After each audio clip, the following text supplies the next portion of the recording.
Hello बच्चों, कैसे हो। आज हम लोग फिर से एक नया चैप्टर में आपके सामने हाजिर हैं। आज हम लोग नया चैप्टर डिस्कस करने वाले हैं, दैट इज एंडोक्राइन सिस्टम। किसकी बात हम लोग करेंगे?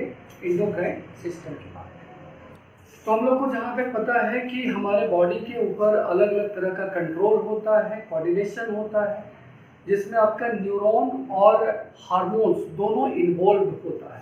तो हार्मोन को हम लोग कहते हैं केमिकल कोऑर्डिनेशन और न्यूरॉन को हम लोग कहते हैं न्यूरल कोऑर्डिनेशन या फिर नर्वस सिस्टम। तो यहाँ पर आपको ये पता चल गया होगा, दो तरह का कंट्रोल या कोऑर्डिनेशन होता है हमारे बॉडी के ऊपर। एक आपका होता है केमिकल और दूसरा होता है न्यूरल। केमिकल कोऑर्डिनेशन जो होता है थोड़ा सा स्लो होता है और न्यूरल जो होता है आपका थोड़ा फास्ट होता है। इसमें आपका कोऑर्डिनेशन जो है बहुत जल्दी, बहुत तेजी के साथ होता है। क्यों? क्योंकि इसमें नर्वस सिस्टम इन्वॉल्व होता है। तो आज के हम लोग चैप्टर में यही चीज पढ़ने वाले हैं कि कैसे काम करता है। हम लोग नर्वस सिस्टम की बात नहीं करेंगे, हम लोग सिर्फ हार्मोन्स की बात करेंगे। कौन से ग्लैंड कौन से हार्मोन को रिलीज करता है, हम लोग इसकी बात करेंगे। तो सबसे पहले हम लोग केमिकल कंट्रोल की बात कर लेते हैं। केमिकल कंट्रोल में क्या क्या आता है और न्यूरल कंट्रोल। तो इसमें केमिकल कंट्रोल एंडोक्राइन सिस्टम होता है, इसमें नर्वस सिस्टम होता है। इसमें मैसेज जो है बहुत स्लोली ट्रांसफर होता है और इसमें बहुत रैपिडली ट्रांसफर होता है। और ये जो होता है आपका टारगेट ऑर्गन तक होता है, ये टारगेट मसल तक होता है। तो ये आपका दोनों में डिफरेंस है, chemical control and neural control. अब हम लोग एंडोक्राइन सिस्टम की बात कर लेते हैं। एंडोक्राइन सिस्टम क्या है? हमारे बॉडी का अलग अलग ग्लैंड का कोऑर्डिनेशन होता है, जिससे डिफरेंट टाइप का आपका हार्मोन्स रिलीज होते हैं और उन्हीं हार्मोन को कोऑर्डिनेट करके हमारे बॉडी के मेटाबॉलिज्म को ठीक किया जाता है। तो यहाँ पर आप देख लीजिए, अलग अलग ग्लैंड से अलग अलग आपका हार्मोन्स रिलीज होता है। ब्रेन में हाइपोथैलेमस है, पिट्यूटरी है और पिनियल है। उसी तरह से आपका थैमस हो गया, थायराइड ग्लैंड हो गया जो नेक रीजन में होता है, पेनक्रियास जो लीवर में होता है, एडर्नल जो आपका किडनी में होता है, ओवरी और टेस्टिस जो आपका सेक्स हार्मोन कहलाता है। ओवरी आपका फीमेल में होता है और टेस्टिस कहाँ होता है? टेस्टिस आपका मेल में होता है। तो ये आपका अलग अलग ग्लैंड हो गया जो अलग अलग तरीके से रिलीज होता है, सेक्रेट होता है और आपका हमारे बॉडी को कंट्रोल और कोऑर्डिनेट दोनों करता है। अब हम लोग एक जो दो तरह का ग्लैंड हो सकता है, एंडोक्राइन एंड एक्सोक्राइन। दोनों में थोड़ा सा डिफरेंस आपका ये मिलेगा कि एक्सोक्राइन में आपको क्या मिलेगा? एक्सोक्राइन में आपका पोर्स लाइक स्ट्रक्चर होगा, जिसमें आपका क्या होगा? पाइप तरह का एक डक्ट होगा। पर एंडोक्राइन में ये डक्ट आपको नहीं मिलेगा। किसमें? एक्सोक्राइन में आपको डक्ट मिलेगा, जो कि एंडोक्राइन में ये डक्ट आपको नहीं मिलेगा। ये फर्क है। यहाँ पर कुछ डिफरेंसेस हैं एक्सोक्राइन और एंडोक्राइन में। एक्सोक्राइन और एंडोक्राइन में एक्सोक्राइन आपका विथ डक्ट होता है, विदाउट डक्ट होता है। ये आपका ब्रीफ इफेक्ट रखता है एक्सोक्राइन, जो आपका स्वेट ग्लैंड हो गया, सलीवा ग्लैंड हो गया, ये सब के सब क्या है? एक्सोक्राइन है। एंडोक्राइन में आपका थायराइड हो गया, pituitary, adrenal, pancreas, ovaries, testis, ये आपका एंडोक्राइन हो गया। अब हम लोग हार्मोन्स की बात करते हैं। तो हार्मोन्स है क्या? तो hormones is a chemical regulator. इससे ज्यादा कुछ नहीं, हमारे बॉडी को रेगुलेट करता है, जिसमें आपका अलग हार्मोन का कुछ कैरेक्टरिस्टिक होता है। Hormone secreted bye ductless gland. Ductless gland मतलब कि डायरेक्ट आपका ब्लड में मिक्स हो जाता है। इसके अलावा they are produced in one organ. ये पर्टिकुलर ऑर्गन के थ्रू प्रोड्यूस होता है और उसी के अकॉर्डिंग ये काम करता है। इसी तरह से और भी आपको हार्मोन्स के अलग अलग फंक्शन मिलेंगे। और इसमें जो नॉर्मली होता है प्रोटीन, पॉलीपेप्टाइड्स, अमीनो एसिड, ये सब मिलकर क्या बनता है? हार्मोन्स बनता है। अब हम लोग अलग अलग ग्लैंड की बात कर लेते हैं। सबसे पहला नाम होता है थायराइड ग्लैंड की बात कर रहे हैं। थायराइड कहाँ पर होता है? हमारा नेक रीजन में होता है। अगर थायराइड ग्लैंड आपका प्रॉपर्ली काम नहीं करेगा तो आपका कुछ बीमारी भी हो सकता है, हमारा मेटाबॉलिज्म खराब भी हो सकता है। यहाँ पर सिंपली आपको एक बीमारी दिख रहा है, गोइटर, जो आप यहाँ पर देख सकते हैं, ये आपका थायराइड ग्लैंड के कारण होता है। हाइपर सेक्रेशन और हाइपो सेक्रेशन दोनों ही हमारे बॉडी के लिए खराब होता है। हाइपर का मतलब होता है ज्यादा और हाइपो का मतलब होता है कम। अगर ज्यादा हो गया तो भी हमारा मेटाबॉलिज्म खराब करेगा, डिफरेंट टाइप का प्रॉब्लम होगा। और अगर कम हो गया तो भी हमारे बॉडी के ऊपर एडवर्स इफेक्ट लाएगा। तो यहाँ पर देख लीजिए, अगर मान लीजिए हाइपर हो जाता है मतलब ज्यादा होता है, उस केस में क्या होगा? हमारा मेटाबॉलिज्म इंक्रीज होगा। मेटाबॉलिज्म का मतलब बॉडी का फंक्शनिंग का तरीका हो फास्ट हो जाएगा।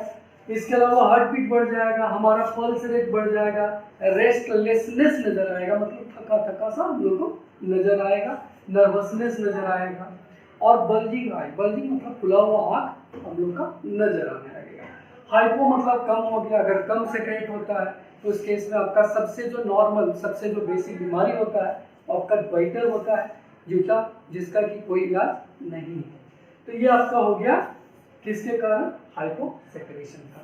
तो इसका डेफिशिएंसी क्यों होता है, इसी चीज को हम लोग ठीक करने के लिए आयोडाइज्ड सॉल्ट खाते हैं। अगला आता है आपका एडर्नल ग्लैंड, जो कि आपका किडनी में होता है। ये जो पार्ट है ना आपका, ये बना इसी पार्ट को हम लोग कहते हैं एडर्नल ग्लैंड। ये हमारा किडनी है नीचे में, और इसके ऊपर कैट लाइक स्ट्रक्चर होता है जिसको हम लोग एडर्नल ग्लैंड कहते हैं। अब यहाँ पर देखिए जो अंदर वाला पार्ट है वो आपका कोर्टिकोइड्स या कोर्टेक्स है, और नीचे वाला जो है आपका मेडुला है ना। तो यहाँ पर क्या कहता है, दो हो गया, outer part is the adrenal cortex and inner part adrenal medulla होता है। काम क्या होता है इसका, तो जो हार्मोन रिलीज करता है उसको हम लोग कोर्टिकोइड्स कहते हैं। जो हार्मोन्स रिलीज करता है कौन, एडर्नल कोर्टेक्स, उसको हम लोग कोर्टिकोइड्स कहते हैं, और दूसरे वाले को एडर्नलाइन या फिर एडर्नल मेडुला कहते हैं। तो यहाँ देखो कोर्टिकोइड्स का काम क्या है, तो corticoids regulate metabolism of nutrients. आप कितना न्यूट्रिशन ले रहे हैं उसको रेगुलेट करता है, कम ज्यादा इस चीज को ध्यान रखता है। और सबसे बड़ी बात, they act as a sex hormones influencing development of secondary sexual character. Secondary sexual character का मतलब जिस चीज को आप देखकर पहचानते हैं कि मेल और फीमेल में क्या डिफरेंस है, मेल का बॉडी पार्ट, मेल का बॉडी शेप एंड साइज और फीमेल का body shape and size, beard, ये सब चेंजेस कौन लाता है, तो ये आपका कोर्टिकोइड्स लाता है। अगर हम लोग एडर्नल मेडुला की बात करें तो एडर्नल मेडुला जो है prepare the body for quick action, एकदम से फाइट एंड फ्लाइट, एकदम से सडन जब आप रिस्पॉन्स करते हैं तो that is because of adrenal medulla के कारण होता है। तो जब भी डेंजर वाला सिचुएशन होगा, एकदम से आपका हार्ट बीट फास्ट हो जाएगा, ब्लड प्रेशर हाई हो जाएगा, ग्लूकोज लेवल हाई हो जाएगा, ये सब के सब किसके कारण होता है, एडर्नल मेडुला के कारण। अब अगर हाइपर और हाइपो इसमें भी होता है तो क्या फर्क पड़ेगा, कोर्टिकोइड्स की बात कर रहे हैं तो hyper secretion of corticoids causes crushing syndrome. इसमें क्या होगा, मोटापा आ जाएगा, हाई ब्लड ग्लूकोज लेवल हो जाएगा और मसल आपका वीक हो जाएगा। उसी तरह से हाइपो सेक्रेशन में आपका क्या हो जाएगा, तो आपका लो ब्लड ग्लूकोज लेवल हो जाएगा और इसके कारण आपको वीकनेस महसूस होगा। अब लास्ट में हम लोग आते हैं पिट्यूटरी ग्लैंड। पिट्यूटरी ग्लैंड को हम लोग क्या बोलते हैं, पिट्यूटरी ग्लैंड को हम लोग क्या बोलते हैं, मास्टर ग्लैंड बोलते हैं। मास्टर ग्लैंड बोलने का कारण ये है कि ये बाकी जितने भी ग्लैंड है ना उन सबको ये कंट्रोल करता है, जितने भी ग्लैंड है उन सबको ये कंट्रोल करता है, यही बताता है कितना ज़्यादा सेक्रेट करना है, कितना कम करना है। पिट्यूटरी ग्लैंड को 3 पार्ट में डिवाइड किया गया है। 3 पार्ट कौन कौन सा है, तो एक आपका है एंटेरियर लोब, पोस्टेरियर लोब और इंटरमीडिएट लोब। लोब का मतलब छोटा सा हिस्सा, ठीक है ना। तो ये 3 पार्ट में पिट्यूटरी ग्लैंड को डिवाइड किया गया है। इन तीनों का काम भी अलग अलग है, तो उसके काम को हम लोग देखते हैं क्या क्या काम है। तो सबसे पहले अगर हम लोग एंटेरियर लोब की बात करते हैं तो कौन सा हार्मोन रिलीज करता है, तो ट्रॉपिक हार्मोन रिलीज करता है। They regulate the secretion of other endocrine gland. ये क्या करता है, दूसरे ग्लैंड से जो आपका हार्मोन्स रिलीज होता है उसको ये क्या करता है, कंट्रोल करता है। कौन, एंटेरियर लोब, जो कि ट्रॉपिक हार्मोन्स रिलीज करता है। दूसरा आता है ग्रोथ हार्मोन। ये कहाँ से रिलीज होता है, एंटेरियर पिट्यूटरी। ये किस चीज में काम आता है, तो नॉर्मल ग्रोथ में। अगर मान लीजिए अच्छे तरीके से काम नहीं करेगा तो आपका क्या होगा, ड्वार्फिज्म हो जाएगा। ड्वार्फिज्म का मतलब होता है छोटा। हम लोग देखते हैं बहुत कम हाइट का अगर कोई बच्चा रह जाए तो किसके कारण होता है, तो ग्रोथ हार्मोन के कारण होता है। और नहीं तो ज्यादा अगर ये रिलीज हो गया तो जाइगेंटिज्म को ये प्रमोट करेगा, बहुत लंबा चौड़ा, जैसे द ग्रेट खली आप देखे होंगे, उनमें आपको इस तरह का प्रॉब्लम मिल सकता है। और last one is the posterior lobe. Posterior lobe क्या करता है, तो ये जो है आपके जो मिल्क शकिंग होता है और मिल्क प्रोडक्शन होता है, इन सब में क्या करता है, हेल्प करता है। और यूरिन जो हम लोग रिलीज करते हैं उसका रीएब्जॉर्प्शन में क्या करता है, किडनी के पास फिर से रीएब्जॉर्ब करता है। इस तरह से आपका पोस्टीरियर लोब जो है काम होता है। कहता है help in child birth and milk expulsion at the time of शकिंग।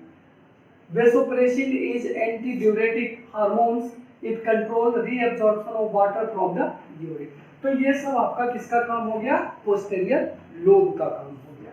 अब हम लोग लास्ट में आते हैं पेनिक्रियाज। अब हम लोग पेनिक्रियाज की बात करते हैं।